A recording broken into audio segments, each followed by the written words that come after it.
ஏன்னா கூடி ஜெபிக்கிற ஜெபம்னு ஒன்று இருக்குது. ஆண்டவர் சொன்னார், எங்கே 2 பேராவது 3 பேராவது என் நாமத்தினால கூடி வந்தா அவர்கள் நடுவில் நான் இருக்கிறேன்னு ஆண்டவர் சொன்னார். அது ஒரு வகையான ஜெபம். ஆலயங்களில் அநேகர் நின்று ஜெபிக்கிற ஜெபம், அது ஒரு ஜெபம் இருக்கிறது கர்த்தருடைய பிள்ளைகளே. ஆனால் தனித்து ஜெபிக்கிற ஜெபம், தனி ஜெபம், தனி ஜெபம் என்பது ஒரு விசேஷம். தேவனுக்கும் எனக்கும் இடையே தனிப்பட்ட ஒரு உறவு. இன்றைக்கு பிசாசு வேலைகளை காண்பித்து, மன உளைச்சலை காண்பித்து, அப்புறம் அநேக பொறுப்புகளை காண்பித்து, அநேக காரியங்களை காண்பித்து, அவன் தனித்து ஆண்டவரோடு கூட பேசுகிற காரியத்தை அவன் திருடுகிறான். மன உளைச்சல், மன சோர்வு, ஒரு மன அழுத்தத்துக்குள்ளே போய் ஜெபிக்க முடியாதபடிக்கு அவன் தடை பண்ணுகிறான். ஆண்டவருக்கு மகிமை உண்டாகட்டும். இந்த நாளிலும் இன்னைக்கு பகல் கூட்டத்திலும் தனி ஜெபத்தை பற்றி நான் பேசினேன். ஆண்டவராகிய இயேசு கிறிஸ்து லூக்கா எழுதின சுவிசேஷத்தில் 5ஆம் அதிகாரம் 16ஆம் வசனத்தை சொல்லி, அவரோ என்று பைபிளில் படிக்கலாம், வனாந்தரத்தில் தனித்து போய் ஜெபம் பண்ணி கொண்டிருந்தார். ஆண்டவராகிய இயேசு தம்முடைய சீடர்களோடு கூட சேர்ந்தும் ஜெபம் பண்ணுவார், அதே நேரத்தில் தனித்தும் ஜெபம் பண்ணுவார். அப்போ தனித்து ஜெபிக்கிற ஜெபம் ஆண்டவரை நோக்கி நம்முடைய தேவைகளுக்காக, நம்ம ஆவிக்குரிய வாழ்க்கையில் வளரணுங்கிறதுக்காக தனித்து தேவனோடு கூட ஜெபிக்கிற அந்த உறவு, தனிப்பட்ட உறவு மிகவும் முக்கியம், மிகவும் முக்கியம். கர்த்தருடைய பிள்ளைகளை, இன்றைக்கு 1 நாளாகமம் உங்கள் எல்லாருக்கும் தெரிந்த ஒரு வசனம், 4ஆம் அதிகாரம் கர்த்தருடைய பிள்ளைகளே, நீங்கள் 9-10 வசனத்தை படிக்கும்போது, யாபேஸ் தன் சகோதரரை பார்க்கிலும் கனம் பெற்றவனாயிருந்தான். அவன் தாய், நான் துக்கத்தோடே அவனை பெற்றேன் என்று சொல்லி அவனுக்கு யாபேஸ் என்று பெயரிட்டாள். யாபேஸ் இஸ்ரவேலின் தேவனை நோக்கி, தேவரீர் என்னை ஆசீர்வதித்து என் எல்லையை பெரிதாக்கி உமது கரம் என்னோடு இருந்து, உம்முடைய கரம் என்னோடு கூட இருந்து தீங்கு என்னை துக்கப்படுத்தாதபடிக்கு அதற்கு என்னை விலக்கி காத்தருளும் என்று வேண்டிக் கொண்டான். அவன் வேண்டிக் கொண்டதை தேவன் அருளினார். யாபேசின் தாய், இந்த வசனத்தில் வாசித்தோம், அவன் சகோதரரை பார்க்கிலும், 9ஆம் வசனம், சகோதரரை பார்க்கிலும் கனம் பெற்றவன். ஆனால் அவனுடைய தாய் அவனை பெற்றெடுக்கும் போது துக்கத்தோடு அவனை பெற்றேன் என்று சொல்லி அவனுக்கு யாபேஸ் என்று பெயரிட்டான். இங்கிலீஷில் ஜேபஸ் என்று அநேகருக்கு பெயர் வைத்திருப்பார்கள். 9ஆம் வசனத்தின்படி அவனை துக்கத்தோடு பெற்றேன் என்று சொல்லி யாபேஸ் என்று பெயர் வைத்தாள். ஆனால் 10ஆம் வசனத்தில் யாபேசனுடைய ஒரு ஜெபம், ஒரு குட்டி ஜெபம், அந்த குட்டி ஜெபத்தை இன்றைக்கு நான் உங்களோடு கூட பேசுவது எனக்கு அதிக மகிழ்ச்சி. யாபேஸ் இஸ்ரவேலின் தேவனை நோக்கி, முதலாவது, ஆண்டவரே நீர் என்னை ஆசீர்வதியும், 2வது என் எல்லையை பெரிதாக்கும், 3வது உம்முடைய கரம் என்னோடு இருக்கணும், 4வது தீங்கு என்னை துக்கப்படுத்தாதபடிக்கு ஆண்டவரே என்னை விலக்கி காத்துக்கொள்ளும் என்று அவன் ஜெபம் பண்ணுகிறான். யாபேசின் ஜெபத்தை வசனம் சொல்லுகிறது, அவன் வேண்டிக் கொண்டதை தேவன் அருளினார். அப்போ யாபேசின் ஜெபம் கேட்கப்பட்டது. தனி ஜெபம். யாபேசின் தாய் அவனை துக்கத்தோடு பெற்றெடுத்தாலும் யாபேஸ் தேவனை நோக்கி ஜெபம் பண்ணுகிற ஒரு தனி ஜெபம் பண்ணுகிற ஒரு மனுஷன். எதுக்காக தனித்து ஜெபிக்கணும்? இப்போ உங்களுக்காக ஜெபிக்கன்னு சொன்னால் அதை நான் டெய்லி செய்கிறேன்றீங்க. உங்கள் குடும்பத்துக்காக ஜெபிக்கிறோன்னா அதை ஒவ்வொரு நாளும் நான் குடும்பத்துக்காக தான் ஜெபம் பண்ணுறேன் அப்படின்னு நீங்கள் சொல்லிடுவீங்க. கர்த்தருடைய பிள்ளைகளை, அதாவது அவன் அதில் அந்த வார்த்தையில், அவர் ஜெபத்தில் ஒரு வார்த்தையை நான் பார்க்குறேன், தீங்கு என்னை அணுகாதபடி. அவர் சொல்றார், தீங்கு என்னை துக்கப்படுத்தக்கூடாது. தீமைகள் வரலாம் போகலாம், அந்த தீமைகளினால எனக்கு துக்கம் வந்துடக்கூடாது. அந்த தீமை என்னை துக்கப்படுத்தாதபடிக்கு என்னை விலக்கி காத்துக்கொள்ளும், என்னை விலக்கி காத்துக்கொள்ளும். ஆண்டவருக்கு மகிமை உண்டாகட்டும். என்னை விலக்கி காத்துக்கொள்ளும். தீமை என்னை துக்கப்படுத்தக்கூடாது. இந்த காலத்தில் பலவிதமான துக்கங்கள், தீங்கினால் அநேக தீங்கு நம்மை தொடர்கிறது. கர்த்தருடைய பிள்ளைகளை, இந்த ஜெபம் ஒரு மன்றாட்டின் ஜெபம் போல இருக்கிறதை நான் பார்க்கிறேன். மன்றாடி ஜெபிக்கிறதை போல பார்க்கிறேன். இன்றைக்கு அதாவது யாத்திராகமம் 32ஆம் அதிகாரத்தை நீங்கள் திருப்பும்போது, யாத்திராகமம் 32ஆம் அதிகாரம் 12ஆம் வசனம் படிக்கலாம். யாத்திராகமம் 32:12. யாத்திராகமம் 32:12. மலைகளில் அவர்களை கொன்று போடவும், பூமியின் மேல் இராதபடிக்கு அவர்களை நிர்மூலமாக்கவும் அவர்களுக்கு தீங்கு செய்யும் பொருட்டு அவர்களை புறப்பட பண்ணினார் என்று எகிப்தியர் சொல்லுவானே. உம்முடைய கோபத்தின் உக்கிரத்தை விட்டு திரும்பி உமது ஜனங்களுக்கு தீங்கு செய்யாதபடிக்கு அவர்கள் மேல் பரிதாபம் கொள்ளும். அவர்கள் மேல் பரிதாபம் கொள்ளும். 13ஆம் வசனம். உமது தாசராகிய ஆபிரகாமையும் ஈசாக்கையும் இஸ்ரவேலையும் நினைத்தருளும். உங்கள் சந்ததியை வானத்து நட்சத்திரங்களைப் போல பெருக பண்ணி நான் சொன்ன இந்த தேசம் முழுவதையும் உங்கள் சந்ததியார் என்றைக்கும் சுதந்திரித்துக் கொள்ளும்படிக்கு அவர்களுக்கு கொடுப்பேன் என்று உம்மை கொண்டே அவர்களுக்கு ஆணையிட்டு சொன்னீரே என்று கெஞ்சி பிரார்த்தித்தான். இந்த இடத்துல மோசேயினுடைய ஒரு தனி ஜெபத்தை நான் பார்க்கிறேன். மோசே தனக்காக ஜெபிக்காமல் என் ஜனங்களுக்கு தீங்கு வராதபடிக்கு காத்துக்கொள்ளும். அந்த 12ஆம் வசனத்தில் 12 பூமியின் மேல் இராதபடிக்கு அவர்களை நிர்மூலமாக்கவும் அவர்களுக்கு தீங்கும் செய்யும் பொருட்டாக அவர்களை புறப்பட பண்ணினார் என்று எகிப்தியர் சொல்வானேன். உம்முடைய கோபத்தின் உக்கிரத்தை விட்டு திருப்பி உமது ஜனங்களுக்கு தீங்கு செய்யாதபடிக்கு அவர்கள் மேல் பரிதாபம் கொள்ளும். ஆண்டவரே, ஜனங்களுக்கு தீங்கு செய்யாதபடிக்கு பரிதாபம் கொள்ளும். ஏனென்றால் இஸ்ரவேல் ஜனங்கள் இந்த சந்தர்ப்பத்தில், இந்த அதிகாரத்தில் ஆண்டவரை துக்கப்படுத்திட்டாங்க. எப்படி துக்கப்படுத்தினாங்க? கர்த்தருடைய பிள்ளைகளை, மோசே தேவ சன்னிதானத்துக்கு போய் ஜெபத்தில் இருந்தார். 32ஆம் அதிகாரம் 1 வசனம். மோசே மலையிலிருந்து இறங்கி வர தாமதிக்கிறதை ஜனங்கள் கண்டபோது அவர்கள் ஆரோனிடத்தில் கூட்டம் கூடி அவனை நோக்கி எகிப்து தேசத்திலிருந்து எங்களை அழைத்து கொண்டு வந்த அந்த மோசேக்கு என்ன சம்பவித்ததோ அறியோம். ஆதலால் நீர் எழுந்து எங்களுக்கு முன் செல்லும் தெய்வங்களை எங்களுக்காக உண்டு பண்ணும் என்றார். எங்களுக்கு முன் செல்லும் தெய்வங்களை எங்களுக்காக உண்டு பண்ணும். உடனே ஆரோனும் என்ன பண்றாரு? அதற்கு ஆரோன் 2ஆம் வசனம். அதற்கு ஆரோன் உங்கள் மனைவிகள் குமாரத்திகளுடைய காதுகளில் இருக்கிற பொன்னணிகளை கழற்றி என்னிடத்தில் கொண்டு வாருங்கள் என்றான்.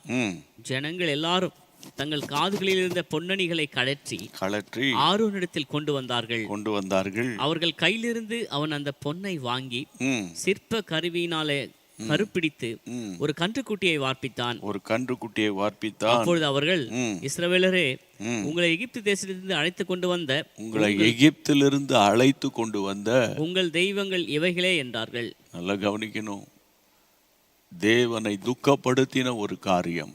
மோசே மலையில் ஜெபத்தில் இருந்தபோது அவர் வருவதற்கு தாமதமான உடனே இஸ்ரவேல் ஜனங்கள் இங்கு ஆரோனும் சேர்ந்து தங்களுடைய காதணிகள் தங்களுடைய பொன்களால் ஒரு கன்றுக்குட்டி செய்தார்கள் என்று அந்த சம்பவம் உங்களுக்கு தெரியும்.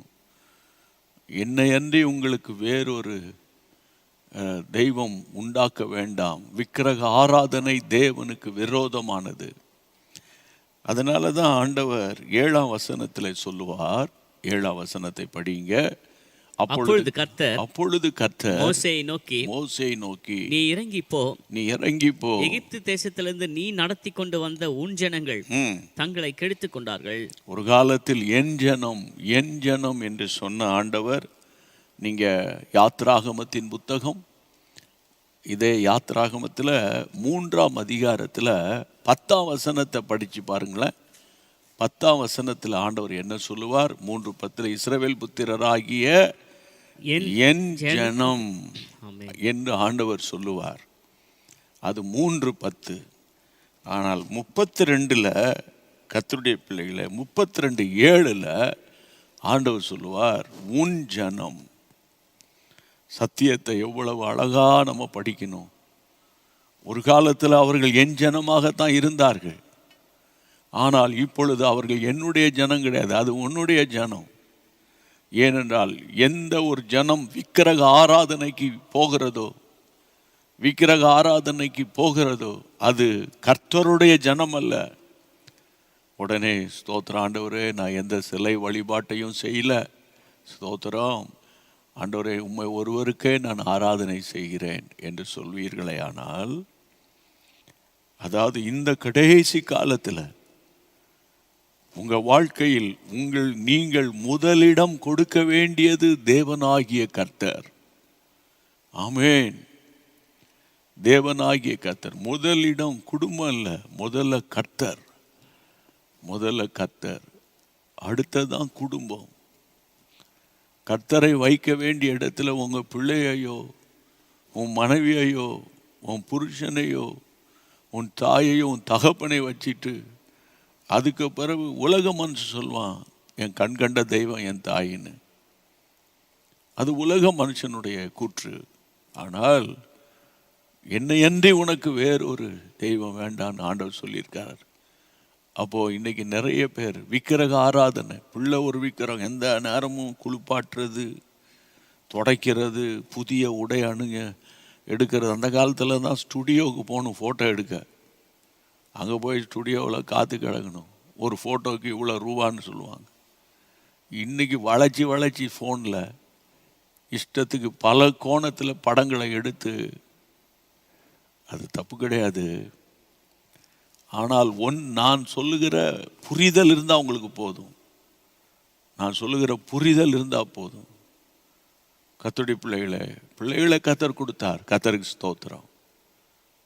ஸ்தோத்திரம். பிள்ளைகளை உடுத்த வேண்டியது, குளிப்பாட்ட வேண்டியது எல்லாம் ஒரு தாய் தகப்பனுடைய கடமை. ஆனால் சும்மா வளைச்சி படங்களை எடுத்துக்கிட்டு அதை அப்படி பண்ணிக்கிட்டு இப்படி பண்ணிக்கிட்டு கர்த்தருக்கு கொடுக்க வேண்டிய நேரத்தை கொடுக்காம, கர்த்தருக்கு முதலிடம் கொடுக்காம, அது ஒரு விக்கிரகம் தானே. சில பேருக்கு வேலை ஒரு விக்கிரகம். வேலை எந்த நேரமும் வேலையிலேயே மூழ்கி போகிறது. ஆமாம், ஆஃபீஸில் இருந்தாலும் அந்த லேப்டாப்பை திறந்து வச்சுருப்பாங்க. வீட்டுக்குள்ளே வந்தாலும் அந்த லேப்டாப்பை, கிச்சனில் கொண்டு போனாலும் லேப்டாப்பை கையில் வச்சுக்கிட்டு இன்னொரு பக்கம் கிச்சன் வேலை பண்ணிக்கிட்டு வேலை செய்ய வேண்டியதில் வேலை செய்யணும். கர்த்தருடைய பிள்ளைகளை சில பேருக்கு வேலை தான் தெய்வம், வேலை தான் விக்கிரகம். வேலைன்னு கடைசியில் அந்த வேலை பயங்கரமாக வேலை வாங்கும் உங்களை. சரியா? சிலருக்கு தொழில் ஒரு விக்கிரகம். வீட்டுக்குள்ளே வந்தாலும் அந்த தொழிலில் ராத்திரி பகலும் தொழில் கணக்கு. சில மளிகை கடைக்காரங்கள்லாம் விடிய காலம் 4 மணிக்கே போவாங்க, இரவு 11-12 மணிக்கு வீட்டுக்கு வருவாங்க, திரும்ப காலையில் 4 மணிக்கு ஓடுவாங்க. அவங்களுடைய தொழில் அப்படி இருக்கலாம். ஆனாலும் கர்த்தரை எனக்கு முன்பாக வைத்திருக்கிறேன். இன்னொரு முறை சொல்கிறேன், கர்த்தரை எனக்கு முன்பாக வைத்திருக்கிறேன், ஆகவே நான் அசைக்கப்படுவதில்லை. அதனால் நீங்கள் ஒரு டிசிஷன் எடுக்கணும். முதல்ல ஆண்டவர், இந்த செய்தியை யார் எங்கெங்கிருந்து கேட்குறீங்கன்னு எனக்கு தெரியல, குறைஞ்சது ஒரு 1000 பேர் கேட்டாலும் ஒரு ஆள் 5 பேருக்கு இந்த மெசேஜை ஷேர் பண்ணிங்கன்னா 5000 பேரை நம்ம ரீச் பண்ணிடுவோம். ஆமென். இருக்கிறதுல பெஸ்ட் மினிஸ்ட்ரி, இருக்கிறதுல ஒரு மிகப்பெரிய ஒரு வலிமையான ஊழியம் என்ன தெரியுமா? 1-to-1 evangelism. 1-to-1 evangelism. ஸ்தோத்திரம். அப்போ இன்னைக்கு சிலருக்கு தொழில் ஒரு விக்கிரகம். இந்த சிவகாசியில் அந்த நாட்களில் நான் ஆரம்ப ஊழியங்கள்லையும் பத்திரிக்கை ஊழியத்து காரியத்துக்காக போவேன். அவர் சொல்லுவாங்க, அங்கே இருக்கிறவங்க பேசிக்கிட்டு வாங்கலாம், முதல் ஒய்ஃப் மிஷின் தான் சிவகாசியில், 2வது ஒய்ஃப் தான் வீட்டில் இருக்காங்க. அந்த அளவுக்கு மூழ்கி போயிருப்பாங்க. நான் என்ன சொல்கிறேன், ஒரு காலத்தில் கர்த்தரை அறியாமல் இருந்தோம், இல்லை இப்போ கர்த்தரை அறிந்து கொண்டோம். பணத்துக்காக தேடுகிற ஒரு கூட்டம், ஒரு கும்பல் இருக்குது. கர்த்தரனை ஐஸ்வர்யவானாய் மாற்றுவார், ஐஸ்வர்யவானாய் மாற்றுவார், ப்ராஸ்பரிட்டி ப்ராஸ்பரிட்டி ப்ராஸ்பரிட்டின்னு சொல்லி. இன்னொரு கூட்டம் இருக்குது, அவர் என்ன சொன்னாலும் மன்னித்துக்கிடுவார், எப்படி இருப்பார் அப்படி இருப்பார், அப்படி அவர் அன்புள்ள ஒரு கூட்டம் இருக்குது. இன்னொரு கூட்டம் கம்ஃபர்ட்டாக பேசணும், கம்ஃபர்ட்டாக பேசணும். எவ்வளோ காலம் உன்னைய கம்ஃபர்ட்டுக்குள்ளே வச்சிருக்கிறது? இந்தியா அழிந்து கொண்டிருக்கிறது. எத்தனையோ மாநிலங்களில் மதமாற்று தடை சட்டம் அமுலில் இருக்கிறது. ராஜஸ்தானில் அநேக சபைகள் மூடப்பட்டு விட்டது, திறக்கப்படவில்லை. தெரியுமா உங்களுக்கு? அநேக திருச்சபையின் போதகர்கள் ஞாயிற்றுக்கிழமை ஆராதனையை போய் நடத்த அவர்களுக்கு பயங்கரமான ஒரு அச்சுறுத்தல். ஈவன் ஆன்லைனில் கூட அவங்க ஆராதனை நடத்த முடியாமல் அங்கே பெரிய உபத்திரவத்துக்குள்ளே போயிட்டு இருக்கிறாங்க ராஜஸ்தானில். ஆனால் இன்றைக்கி நம்ம என்ஜாய் பண்ணுறோம். முதல் ஆராதனைனா, இல்லைனா 2வது ஆராதனை, இல்லைனா 3வது ஆராதனை, இல்லைன்னா 4வது ஆராதனை. இருக்கவே இருக்குது யூடியூப்பில் பார்த்துக்கிடுறேன், யூடியூப்பில் ஜிபேயில் காணிக்க அனுப்பி விட்டுறேன். இப்படி ஒரு சாரார் போயிட்டு இருக்கிறாங்க.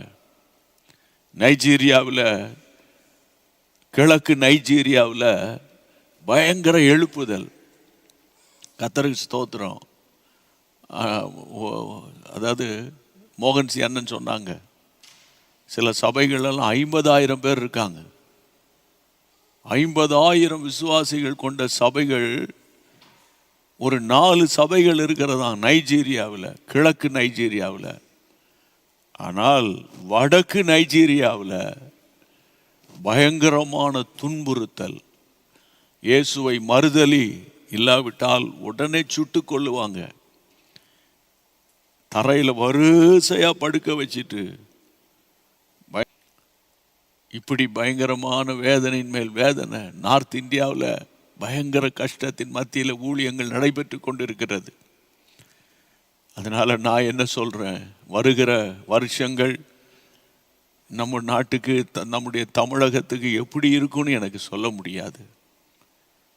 ஆனால் ஒன்று நிச்சயம், அது என்ன தெரியுமா? எழுப்புதல் வரும், எழுப்புதல் வரும். அதனால் கர்த்தருடைய பிள்ளைகள் யாபேசை போல தனித்து ஜெபம் பண்ண, மோசையை போல தனித்து ஜெபம் பண்ண. ஆண்டவர் ரொம்ப வேதனைப்பட்டுட்டார். மோசையை கூப்பிட்டு சொல்லிட்டாரு. அந்த 32ஆம் அதிகாரம் அந்த 7ஆம் வசனத்தை படிக்கும்போது ஆண்டவர் சொல்லிட்டாரு, அப்பொழுது மோசேயை நோக்கி, நீ இறங்கி போ, எகிப்தில் தேசத்திலிருந்து நீ நடத்தி கொண்டு வந்த உன் ஜனங்கள், நீ நடத்திட்டு வந்த உன்னுடைய ஜனங்கள் தங்களை கெடுத்துக் கொண்டார்கள். ஆமா, 9ஆம் வசனம். பின்னும் கர்த்தர் மோசேயை நோக்கி, இந்த ஜனங்களை பார்த்தேன், 9ஆம் வசனம்.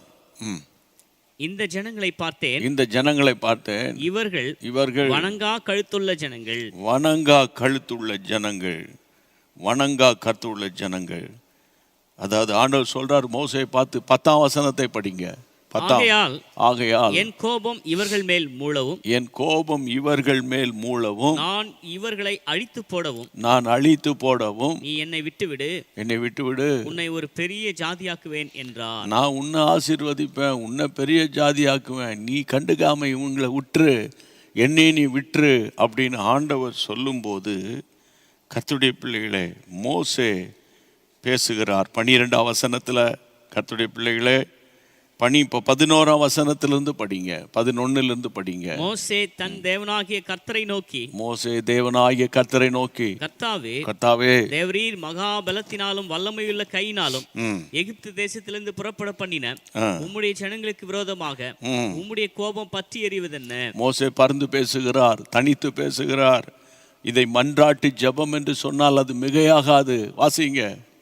மலைகளில் அவர்களை கொன்று போடவும், மலைகளில் அவர்களை கொன்று போடவும், பூமியின் மேல் இராதபடிக்கு அவர்களை நிர்மூலமாக்கவும் அவர்களுக்கு தீங்கு செய்யும் பொருட்டே அவர்களை புறப்பட பண்ணினார் என்று எகிப்தியர் சொல்வானே. உம்முடைய கோபத்தின் உக்கிரத்தை விட்டு திரும்பி உமது ஜனங்களுக்கு தீங்கு செய்யாதபடிக்கு அவர்கள் மேல் பரிதாபம் கொள்ளும். உமது தாசராகிய ஆபிரகாமையும் ஈசாக்கையும் இஸ்ரவேலையும் நினைத்தருளும்.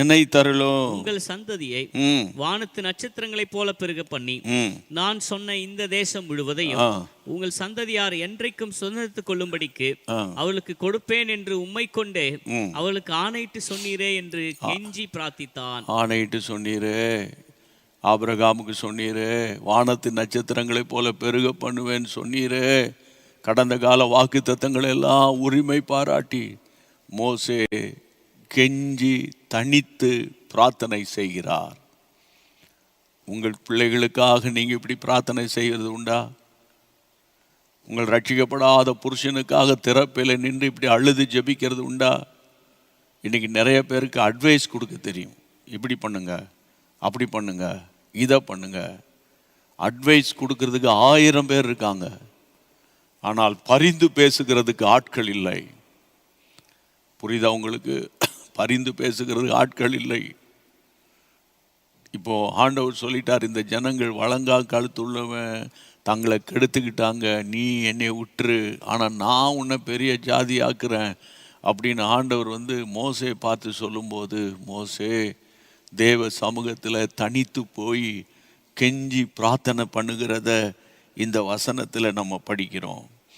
அப்போ இந்த நாட்களில் கொஞ்சம் நேரத்தை ஒதுக்குங்க.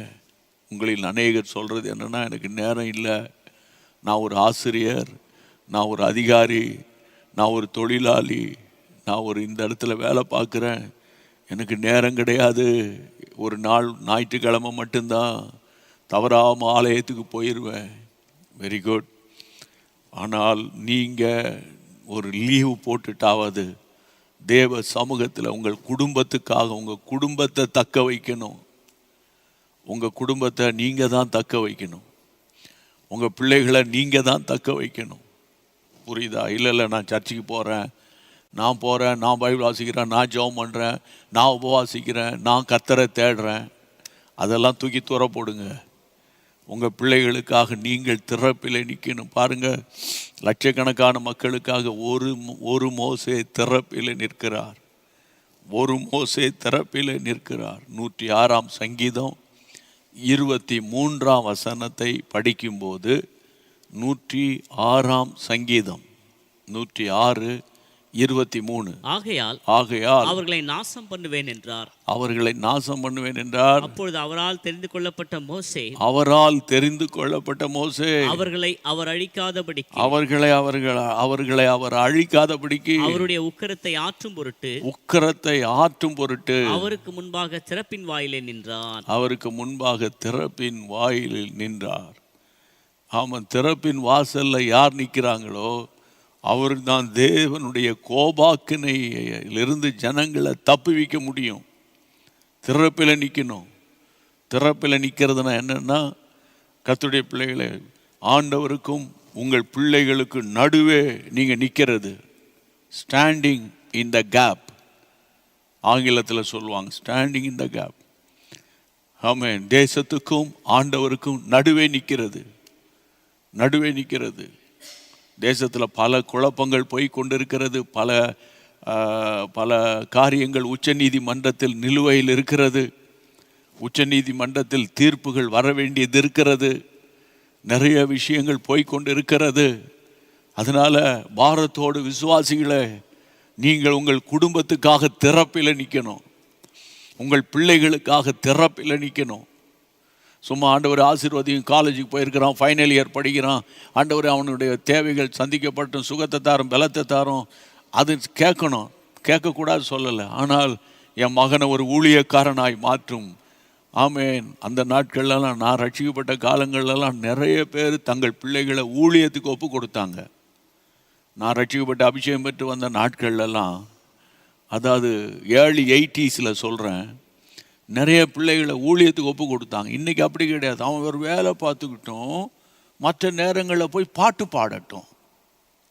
ஊழியம் கூட கிடையாது, பாட்டு பாடட்டும். அவன் வேலை செய்யட்டும், மற்ற நேரங்களில் போய் கீபோர்டு வாசிக்கிட்டோம்.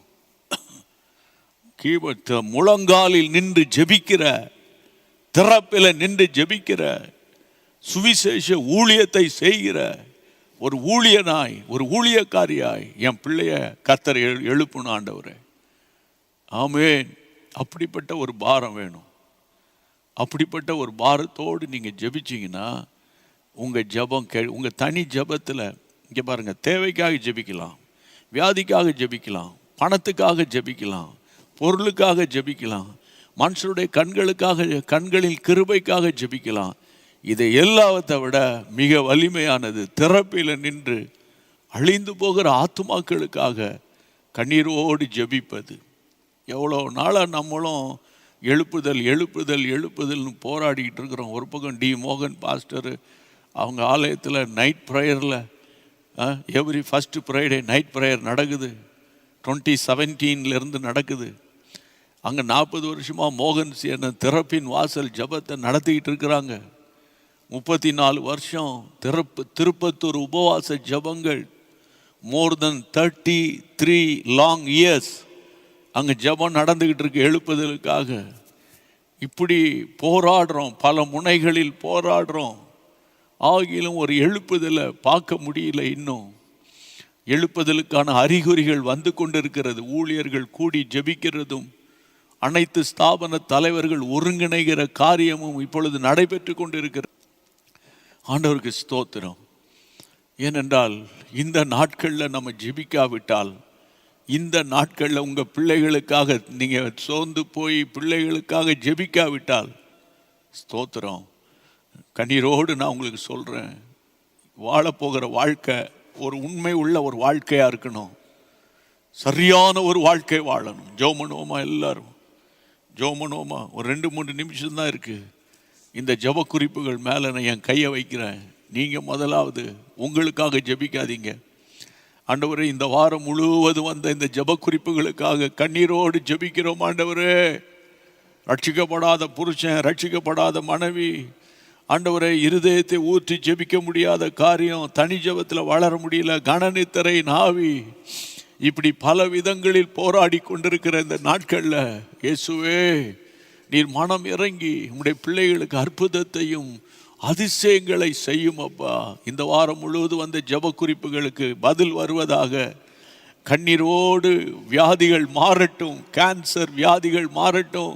லட்சக்கணக்கான பணங்கள் மருத்துவமனைக்கு போகக்கூடாது, வட மாநில ஆலய பணிக்காக போகணும் என்று நாங்கள் ஜெபிக்கிறோம். ஆண்டவரே, கண்ணீரோடு ஜெபிக்கிற ஆண்டவரே, ஏழை ஜனங்களை சந்தியும், பணக்கார ஜனங்களையும் சந்தியும், படித்தவர்கள் படிக்காதவர்களை சந்தியும், இளைஞர்களை சந்தியும், இளம் வாலிப பிள்ளைகளை சந்தியும், முதியவர்களை சந்தியும்.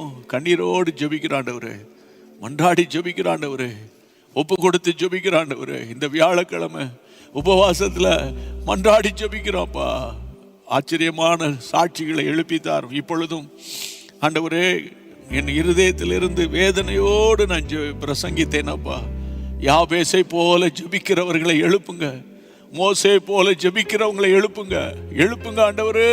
திறப்பிலே நின்று தமிழ்நாட்டுக்காக 38 மாவட்டங்களுக்காக ஜெபிக்கிற மக்களை எழுப்புங்கப்பா, எழுப்புங்கப்பா. யார் யார் வீட்டில் குடிகாரர்கள் இருக்கிறார்களோ ரட்சிக்கப்படட்டும். யார் யார் வீட்டில் போதை வஸ்துக்கள் இருக்கிறதோ ரட்சிக்கப்படட்டும். யார் யார் வீட்டில் தவறான உறவுகளில் போய் என் மகா மாட்டிக்கிட்டா, என் பையன் மாட்டிக்கிட்டான் அப்படின்னு சொல்கிறவங்கள வெளியே கொண்டு வரும். யார் யார் வீட்டில் கேன்சர் வியாதியோடு வேதனையோடு உயிருக்கு போராடி கொண்டிருக்கிறார்களோ சந்திங்கப்பா. விபத்தில் சிக்கினவர்களுக்கு விடுதலை கொடுங்கப்பா. உங்களுடைய கைகளை ஒப்பு கொடுத்து ஜெபிக்கிறோம், ஒப்பு கொடுத்து ஜெபிக்கிறோம், பாரத்தோடு ஜெபிக்கிறோம், கண்ணீரோடு ஜெபிக்கிறோம், மன்றாடி ஜெபிக்கிறோம்ப்பா, மன்றாடி ஜெபிக்கிறோம்.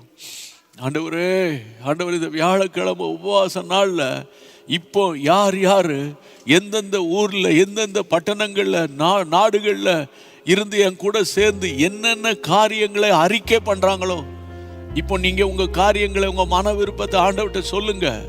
இங்கிருந்து நான் கைகளை உயர்த்தி உங்களுக்காக நான் பரிந்து பேசுகிறேன். இயேசுவின் நாமத்தினால உடைய பிள்ளைகள் காரியங்கள் வாய்க்க பண்ணட்டும்.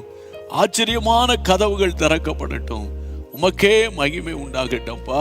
அப்பா, உமக்கே மகிமை உண்டாகட்டும். ஜெபத்தை கேட்டதுக்காக ஸ்தோத்திரம், ஆசீர்வதித்ததுக்காக ஸ்தோத்திரம், பலப்படுத்தினதற்காக ஸ்தோத்திரம், ஒரு பெரிய மாற்றம் வந்ததுக்காக ஸ்தோத்திரம். பரலோகம் ஆம் என்றும் ஆமேன் என்றும் பதில் கொடுத்ததற்காக ஸ்தோத்திரம். உம்முடைய நாமம் மட்டும் மகிமைப்படட்டும். இயேசுவின் நாமத்தில் ஜெபிக்கிறோம் பிதாவே, ஆமேன். ஒரு பெரிய ஒரு விடுதலை உங்க வீட்டுக்கு வந்திருக்குது. ஒரு பெரிய சமாதானம் உங்க இருதயத்தில் வந்திருக்கிறது. அதுக்காக கர்த்தரை ஸ்தோத்திரம் பண்ணுங்க. நீங்க ஃபோன் எடுத்து கர்த்தருடைய பிள்ளைகளை யூடியூப்குள்ளே போய் ஜீசஸ் மீட்ஸ் மினிஸ்ட்ரிஸ்ன்னு டைப் பண்ணுங்க. அப்போ நம்ம சேனல் அங்கே ஓப்பன் ஆன உடனே நீங்கள் என்ன பண்ணுங்கள், சப்ஸ்கிரைப் என்ற இடத்த டச் பண்ணிங்கன்னா பக்கத்தில் பெல் பட்டன் இருக்கும், அதையும் தொடுங்க. ஸ்தோத்திரம். ஆண்டவருக்கு மகிமை உண்டாகட்டும். ஸ்தோத்திரம். ஆண்டவருக்கு மகிமை உண்டாகட்டும். வழக்கம் போல் கைகளை உயர்த்தி உங்கள் வீட்டார ஆமென். நம்ம ஜேஎம்எம் ஃபேமிலி, ஒன்று ஒர்ஷிப் டீம், ரெண்டாவது மீடியா டீம், மூணாவது ப்ரேயர் டீம், நாலாவது அலுவலக ஊழியர்கள், கடைசியில் ஐந்தாவது ஜிபிஎஸ் ராபின்சன் குடும்பம். ஸ்தோத்திரம். சாம் மோசஸ் குடும்பம், ஸ்டீவ் குடும்பம், எல்லாரையும் கர்த்தருடைய கையில் ஒப்பு கொடுங்க. ஆண்டவர் நடத்துவார். எல்லாம் சேர்ந்து சொல்லுவோம், என் ஆத்துமாவே கர்த்தரை ஸ்தோத்திரி, என் முழு உள்ளமே அவருடைய பரிசுத்த நாமத்தை ஸ்தோத்திரி, என் ஆத்துமாவே கர்த்தரை ஸ்தோத்திரி, கர்த்தர் செய்த சகல உபகாரங்களை மறவாதே. ஆமென். அன்பான தேவனுடைய பிள்ளைகளே, இச்செய்தி உங்களுக்கு மிகுந்த ஆசீர்வாதமாக இருந்ததென்று நாங்கள் நம்புகிறோம்.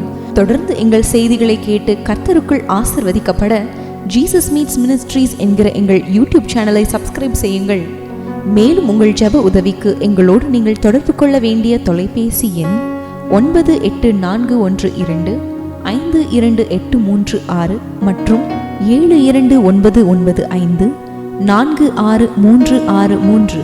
Email gpsrobinson@hotmail.com. கர்த்தர் உங்களை ஆசீர்வதிப்பாராக.